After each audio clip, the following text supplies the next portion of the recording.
Hello. Welcome to today's video. We are going to be answering some of your questions, and Sam is also going to be asking me some other questions related to production and whatever else he has to throw at me.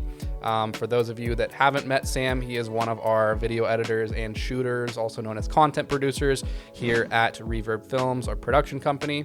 So yeah, without further ado, let's get into it. My first question. So I was looking through the camera cabinet and I was wondering, what was your thought process behind purchasing a C300 rather than say an FS6 that was a little cheaper, or a Blackmagic, or going more expensive with a Red? For those of you that don't know, we basically have all Canon cameras in our production equipment inventory. We have C300, C70, R6, probably going to be upgrading to other stuff as well. To answer the question, I think that part of it is just I've always been invested in the Canon ecosystem, and so I haven't really had a good reason to get out of it. You know, with lenses and cameras and everything else, just had a lot invested, and I know the system really well. The other thing with the C300, this is before the C70 came out, when the C300 got out, and I bought that. And it just did basically everything that we needed it to do for production. It has full-size XLR. It has built-in ND, has all kinds of different stuff. And since then, other cameras have come out that do a lot of that stuff. But still to this day, after I think we've had it for about 2.5 years, the C300, it's still done the job really, really well. And we haven't had the need to move on to a different system yet. So that's the Mark III, right? Yes, okay. That's the Mark III. Yep. I accidentally started looking up like Mark II on accident. Yeah, I was that's an older one. I was comparing it to like the Sony, and I was like, this doesn't seem right. Yeah, the Mark II is pretty old, but no, we jumped on that train as soon as the Mark III came out, basically. So went over to Canon, stayed with the dark side. I feel like Canon's not the dark side. I feel like Sony's definitely the dark side. Sony's the dark side. Fucking Sony. Nah, Sony's pretty good, but I don't know. I think if I was starting over, there is definitely a chance that I would invest in Sony instead of Canon. With the FX3, one of their new cameras, is really, really good. Dang. And it's also not that expensive. Is that going in there? Are you gonna confess? I don't know. I don't know. You can figure that out when you're editing. All right. So my next question was just with the other cameras, the R6 and then the C70. What drew you to those rather than other ones? Between our three cameras that we have, the C300, the C70s, and the R6, they all serve different purposes. And we kind of use them typically for different levels of production, different scales of production. One of the nice things about the C70 is it has the same exact sensor as the C300. Dang. So we're able to like use them basically back and forth if we want to do like a multi-cam setup for an interview or something like that. The R6 is, we basically just needed a photo camera, and I didn't want to pay the money for an R5. The thing with the R5 is like, it's a lot more expensive than the R6, and it's a higher megapixel, larger megapixel sensor, but really it just does video better than the R6.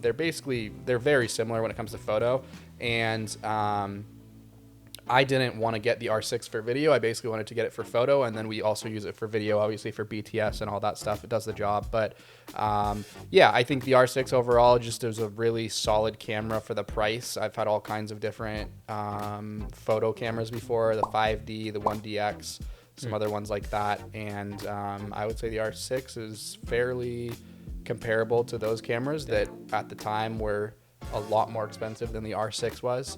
But yeah, I think that's kind of my rationale behind all of those. They basically just serve different uses, different purposes, and obviously they fit into different price ranges too. They're kind of like three very different price ranges, so they work for different people. You mentioned that the C300 has the same sensor as the C70, so what would stop someone from just buying two C70s rather than a C300 and a C70? Very good question. I don't think there is much. I think that Canon is doing some stuff this year to either upgrade the C300, discontinue it, something like that, because the C70 is just so similar to the C300 at half the price. There are a few differences. One of the notable ones is the C70 does not have full-size XLR, which is pretty annoying because we have to like deal with obviously specific XLR cables for that camera. I think if it had full-size XLR, that would be a game changer.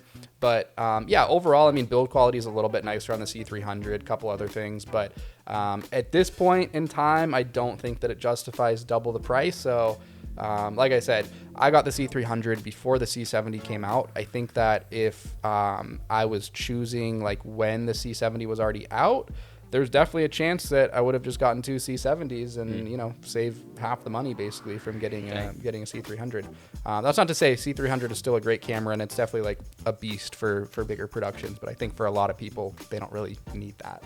Like right now, if you didn't have any of the cameras but had all the money from the cameras, what would you rebuild to have? Yeah, that's a good question. Yeah, honestly, I think that so like the C300 was about 10K, the C70 is 5K. So like, let's say I had 15K, I would probably buy 3 C70s, honestly. Dang. Holy cow. I think that, yeah, I don't think that the price justifies the C300, the 2X price on it. Dang. We'll see what comes out this year. I think Canon is doing some stuff. So switching gears here a little bit, can you talk about the process that you've developed to ensure that every client is satisfied with the final product that you give them, and just kind of dive into that a little bit? Yeah, so I can kind of go into the revision process a little bit and what it looks like from start to finish with a video production client. The system has definitely been refined over time. And if you go into business, you have to understand that it's super important to keep your clients happy. Word of mouth is very powerful, and you either leave a good impression with someone or a bad impression of someone. If you want to grow in business, you definitely don't want to leave a bad impression. So you want to make clients happy, you want to keep them happy, and part of doing that is giving them good quality videos and also making sure that their experience is really nice and easy and streamlined and all of that stuff. So I've been big on systems and making sure that the clients are, you know, onboarded into our systems, our various softwares, and everything is just very streamlined for them, and there's no friction or roadblocks that come up.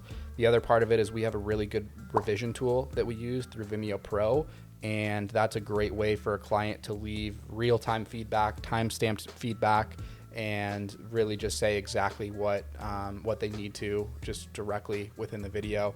The last part I'll say is that it's really important up front to ask the right questions for a client and make sure that you really understand what their needs are, and you're not just creating what you want to create for the client, you're creating what the client needs and the types of videos, and you know, you're solving their problems through video. And so it's really important up front to understand that stuff and just ask the right questions. I think that something that people don't understand is like, it's not just a client picking you, it's like you're picking a client as well. So what do you look for in a client? Yeah, that's a really important thing to understand, is that you're both going through an interview process when you're finding the right fit for a client and a production company or a videographer. The client wants to make sure that you're the right fit for them, and you know, you're going to be able to accomplish what they need and solve their problems. And then on the other side of that, you as the videographer, production company, want to make sure that the client is going to be the right fit for you. You want to make sure that their budget is going to align with what you need, you know, to sustain yourself, your company, whatever. And then the other part of it is you want to make sure that the relationship fit is really good. With video, typically you're going to be working with a client for a fairly long period of time, and a lot of times you're going to be working hands-on with them. So you want to make sure that you get along with them. You can maybe go get a beer with them, you can get dinner with them. And sure, like that's not going to be the case with every single client, but that's a good indicator of how the relationship is going to go, by knowing, you know, and understanding how well you get along with them, both while you're working together, but maybe also outside of work. Can we discuss some of the challenges that you've overcome as a production company owner and how you got through those? There's a lot of stuff that can go wrong, and just a lot of lot of fires that you have to put out. I think that's the biggest thing, where you have to be good at putting out fires or knowing how to problem solve, because problems are bound to happen in any business, and especially a video production business when you're working with a lot of clients and there's any level of creative involved. Creativity is something that is just so dependent on like your perspective and what you think looks good and sounds good and feels good and everything else. And so you're bound to run into disagreements, and you might not be on the same page all the time with a client.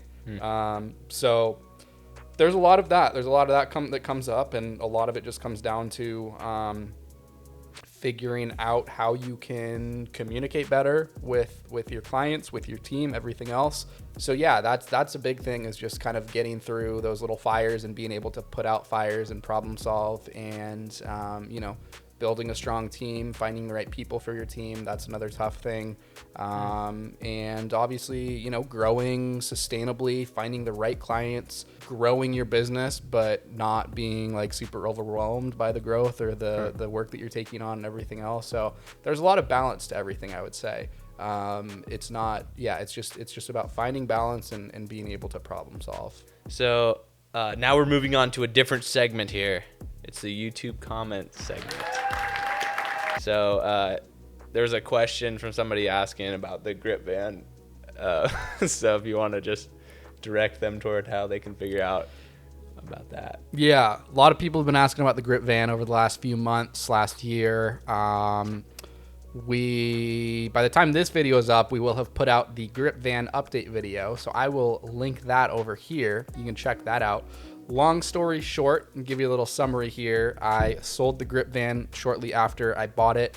I was excited about it first, but then I realized that it was kind of more of a burden, and I could profit money from selling it, and we just weren't really using it. So that's the short of it. But if you want to watch the full video on that, link that up there and check that out.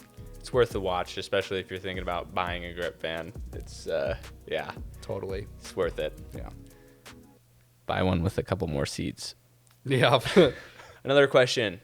Somebody was asking about the color on the Sumo. Actually, a lot of people asked about the color on the Sumo and if it was good. Yep. A lot of people were asking about, so we got the Sumo 19 SE, so it's like the updated version of the Atomos Sumo. A lot of people were asking about the color calibration of it. Some people were saying that they heard that it was like too warm and that the color calibration was off, other stuff like that. In short, we've never had any issues with it. I'm not a color scientist by any means, so I can't like speak to the specifics of what the calibration level is. We haven't like used a spider calibrator or anything like that. We've just gone in and dialed some settings in, and it looks good enough. We're not using it for like color grading or anything. It's mostly just either a director monitor or a client monitor, so it doesn't need to be like super precise.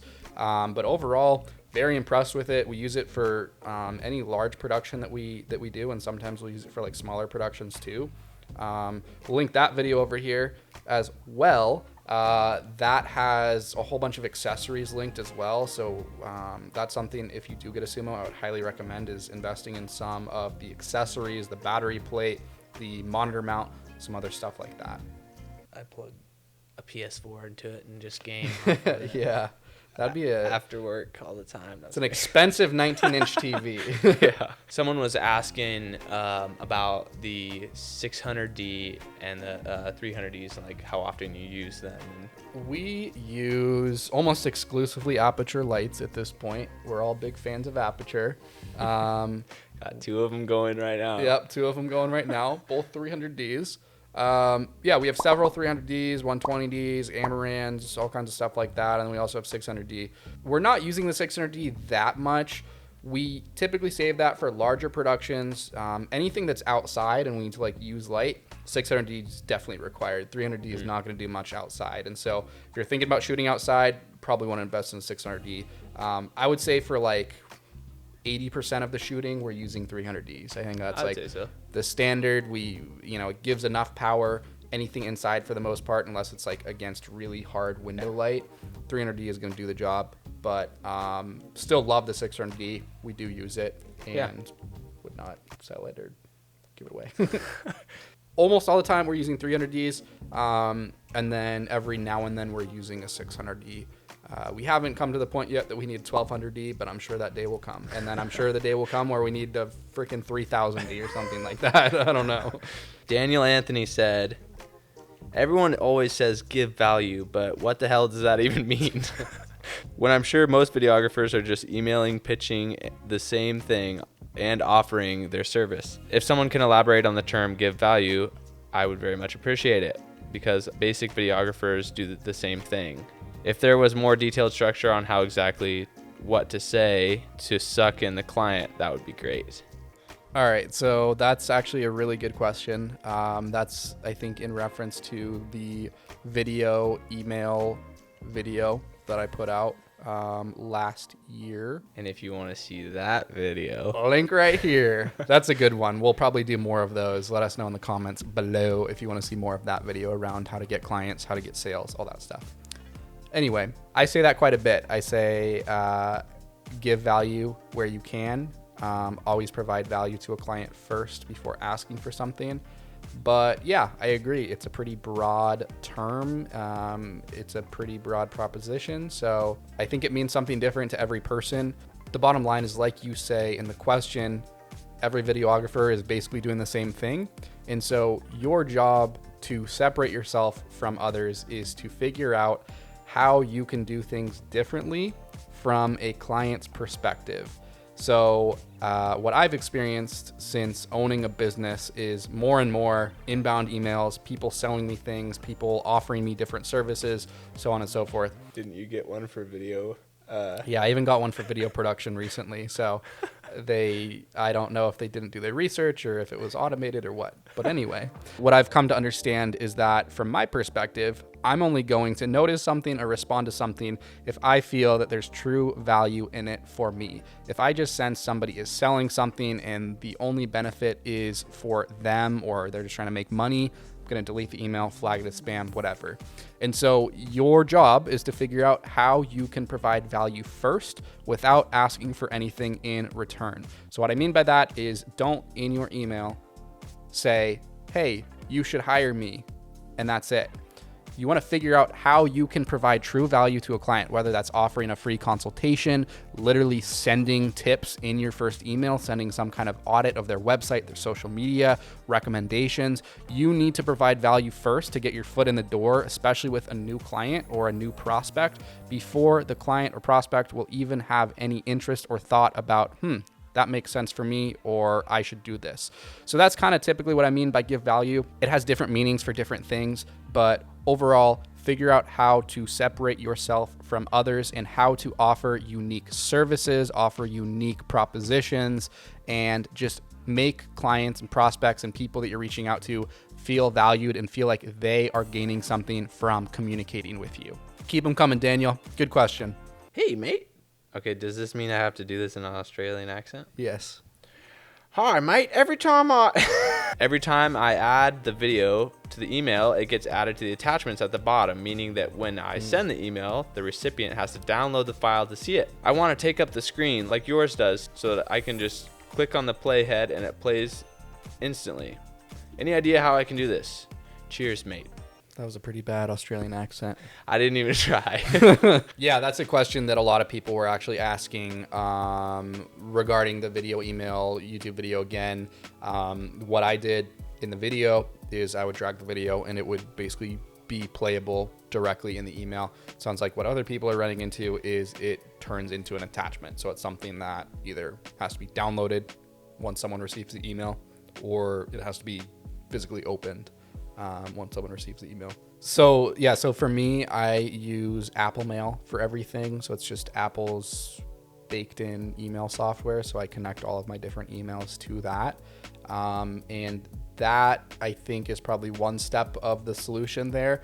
I'm not super familiar with like Gmail's native email or any of the other ones. So that's part of it. The other part of it is just limit the file size as much as you possibly can. Once you get over 25 megabytes, it won't even typically let you send the email. But a lot of times, if it is a little bit under 25 megabytes, or maybe even as low as 15 megabytes, it's probably going to force somebody receiving that email to download it compress it, zip it, whatever.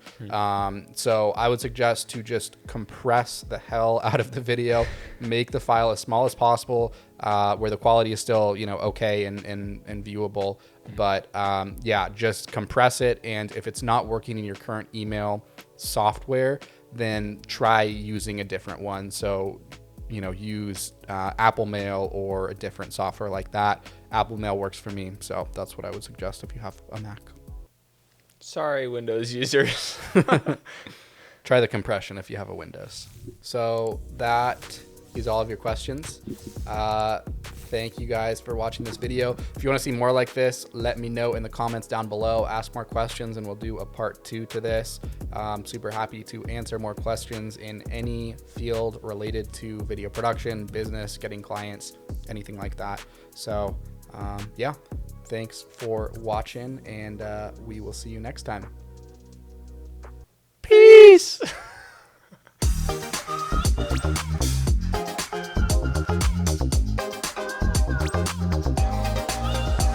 Thank you.